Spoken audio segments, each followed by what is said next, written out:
சிவாய நமவோம் என்று சிந்தித்திருப்பார்க்கு அபாயம் ஒரு நாளும் இல்லை.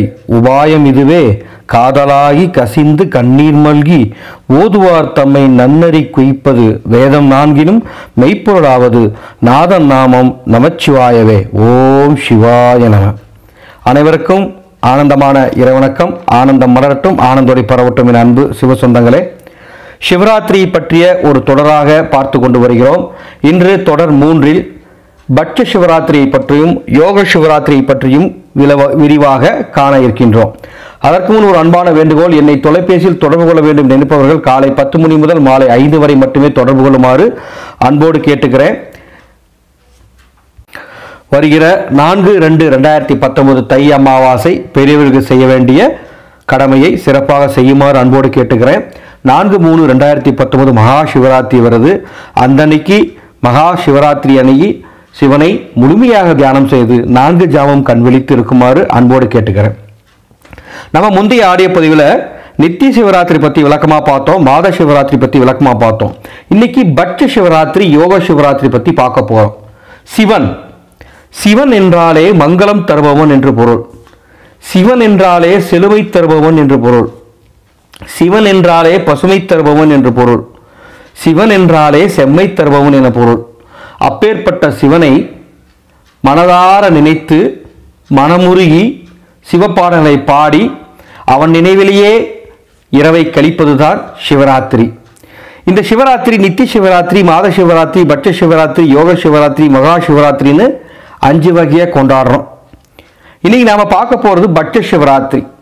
பட்ச சிவராத்திரினா என்ன அப்படின்னா, ஒவ்வொரு ஆண்டும் தை மாதம் வரக்கூடிய தேய்பிறை, பிரதமை, துவிதியை, திருதியை, சதுர்த்தி, பஞ்சமி, ஷஷ்டி, சப்தமி, அஷ்டமி, நவமி, தசமி, ஏகாதசி, துவாதசி, திரையோதசி, இந்த 13 திதியிலும் ஒருவேளை மட்டும் உணவருந்தி சிவன் நினைவாகவே இருந்து ஒருவேளை மட்டும் சைவ உணவருந்தி விரதத்தை கடைபிடிக்க வேண்டும். பின் 14ஆம் திதியான சதுர்த்தசி திதியில் முழுவதுமாக விரதம் இருந்து அன்று இரவு முழுவதும் சிவனுடைய பாடல்களை பாடி 4 ஜாமும் கண்விழித்து சிவ சிந்தனையிலேயே சிவ பாடல்களை பாடி சிவ வழிபாடு செய்து கொண்டாடுவதுதான் பட்ச சிவராத்திரி. அதாவது தை மாதம் தேய்பிறை பிரதமை முதல் திரையோதசி வரை ஒருவேளை உணவருந்தி சிவனுடைய சிந்தனையிலே இருந்து 14ஆம் நாள் சதுர்த்தசி திதி இரவு முழுவதும் நீங்கள் சிவ நினைவாகவே இருந்து 4 ஜாமம் சிவனுக்கு செய்ய வேண்டிய அபிஷேகங்களை செய்து கொண்டாடுவதுதான் பட்ச சிவராத்திரி. அப்ப இந்த யோக சிவராத்திரினா என்ன அப்படின்னா, திங்கட்கிழமை வரக்கூடிய அமாவாசை அது எப்படி வரணும்னா பகல் இரவா வரணும். பகலும் அமாவாசையா இருக்கணும், இரவும் அமாவாசையா இருக்கணும். அந்த மாதிரி வருடத்துல எப்ப வருதோ, எந்த வருடத்துல வருதோ திங்கட்கிழமை வரும் அமாவாசை என்று நீங்கள் கடைபிடிக்கும் விரதமே சிவராத்திரி, யோக சிவராத்திரி. அன்று முழுவதும் உண்ணா நோன்பு இருந்து சிவ சிந்தனையோடு இருந்து 4 ஜாம காலமும் கண்விழித்து சிவ பாடல்களை பாடி சிவ ஸ்லோகங்களை சொல்லி சிவ ஸ்தோத்திரங்களை பாடி நீங்கள் சிவ வழிபாட்டில் உங்களை அர்ப்பணித்துக் கொண்டீர்கள் என்று சொன்னால் அதுவே யோக சிவராத்திரி. அன்பு சொந்தங்களே, நித்திய சிவராத்திரி, மாத சிவராத்திரி, பட்ச சிவராத்திரி, யோக சிவராத்திரி இதை பற்றி நம்ம விளக்கமாக பார்த்துட்டோம். இது 4 இருக்க முடியல சுவாமி, என்னால் இந்த 4 இருக்க முடியலன்னா உங்களுக்கு தான் இருக்கு மகா சிவராத்திரி.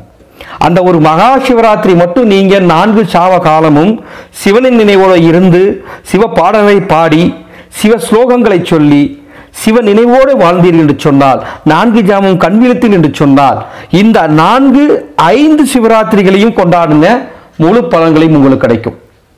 உண்மைதான் அன்பு சொந்தங்களே, அனுபவபூர்வமாக சொல்றேன். இந்த 5 சிவராத்திரிகளை நீங்க கடைபிடிச்ச மாதிரி கணக்கு. அதனாலதான் நம்முடைய ஆனந்தொளி ஃபவுண்டேஷன் சார்பாக மகாகணதி மந்திரத்தின் சார்பாகவும் ஒவ்வொருவரும் வரக்கூடிய மகா சிவராத்திரியை எங்களுடைய வசதிக்கு தகுந்த மாதிரி நாங்கள் ரொம்ப சிறப்பாக கொண்டாடுறோம். 18 விதமான மூலிகைகளை போட்டு யாகம் வளர்த்துறோம். 50 பேர் வந்தாலும் சரி, 100 பேர் வந்தாலும் சரி, 10 பேர் வந்தாலும் சரி, எத்தனை அன்பு சிவசொந்தங்கள் வருதோ அத்தனை பேரையும் உட்கார வைத்து 18 விதமான மூலிகைகள் போட்டு யாக வளர்த்துறோம், 11 விதமான தீட்சை தரோம். ஏற்கனவே நான் சொல்லியிருக்கேன், இறைவனை வேண்டும் முறையறிந்து கேட்கும் முறையறிந்து கேட்டால் கிடைக்கும் இறைவனிடம். அதை பற்றி நான் நிறைய பேசியிருக்கேன். அப்படி இந்த சிவராத்திரி வரவங்களுக்கு அவங்க என்ன தெய்வ சக்தி வேணுமோ அந்த தெய்வ சக்தியே உபாசனையாக கொடுத்து அன்று 4 ஜானமும் அவங்க கையாலே சிவலிங்கத்துக்கு அபிஷேகம் செய்து இந்த சிவராத்திரியை ரொம்ப என் சிவசொந்தங்களோடு அற்புதமாக கொண்டாடுறோம். மேலும் இந்த சிவராத்திரியை பற்றி, அதாவது மகா சிவராத்திரி பற்றி இன்னும் நிறைய பேசணும். நிறைய விஷயங்கள் இருக்கு.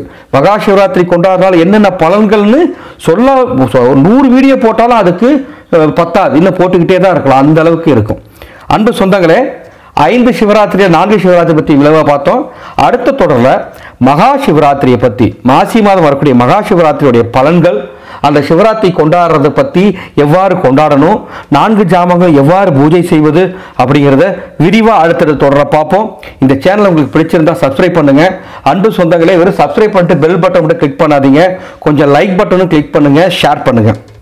ஏன்னா நீங்கள் எந்த அளவுக்கு லைக் பண்ணுறீங்க அந்த அளவுக்கு தான் அடுத்தடுத்து என்னுடைய ஆடியோ உங்களுக்கு நோட்டிஃபிகேஷனாக வந்து சேரும். மகா சிவராத்திரி யாகத்தை பற்றின வீடியோ ஆடியோ பார்க்காதவங்களுக்கு இந்த ஆடியோட டிஸ்கிரிப்ஷன் அந்த லிங்க் கொடுத்துருக்கேன், அதை பார்த்துட்டு மேற்கொண்டு எந்த சந்தேகங்களும் தொலைபேசி தொடர்பு கொள்ளுங்கள். மீண்டும் அடுத்த ஆடியோவில் சந்திக்கிறேன். ஆனந்தம் மலரட்டும், ஆனந்த ஒளி பரவட்டும்.